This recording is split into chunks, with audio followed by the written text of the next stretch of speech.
So we're going to begin again where we left off, and that's those frequently asked questions about enlightenment and the Enlightenment Intensive. And we left off where the part is the Zen masters are pointing at the moon. The Zen masters are pointing at the moon. And I go on to say, Zen masters also like to say, pointing at the moon is not the moon. Pointing at the moon is not the moon. And by this, they mean that the idea of enlightenment is not to be confused with the thing itself. Let me say it again. The idea of enlightenment, and of course you would have some ideas, even if they're confused ideas or you're not certain ideas, but you have certain ideas. You have ideas. And the idea of enlightenment is not enlightenment.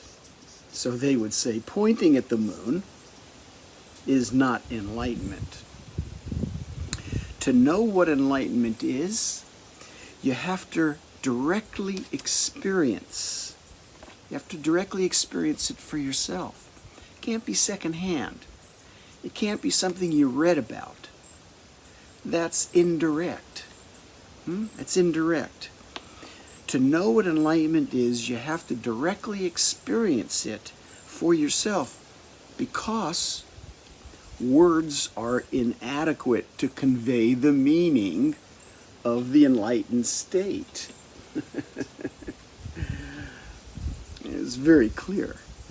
Words are inadequate to convey the actuality of the state of direct knowing, of enlightenment. You may have a correct idea, but the correct idea is not enlightenment. It's pointing you in the right direction. Pointing at the moon isn't the moon, but you're getting a good look at it. Chuanzi, who was a Chinese master of enlightenment, who lived several hundred years before Christ, he says that if language was adequate, it would take a day to fully explain enlightenment. It would take a day if words were adequate. Well, he used the word Tao. He didn't use the word enlightenment, but it would take a day to explain the Tao. But since words aren't adequate, he goes on to say, it takes that time to explain material existence. Material existence. But enlightenment is something beyond material existence, he says. It can't be conveyed either by words or, he says, even by silence. So it's not the words or the silence that do the speaking. It's you.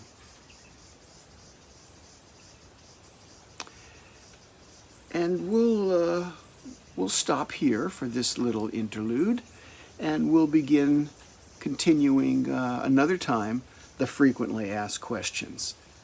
Of the one we're answering now is, what is enlightenment?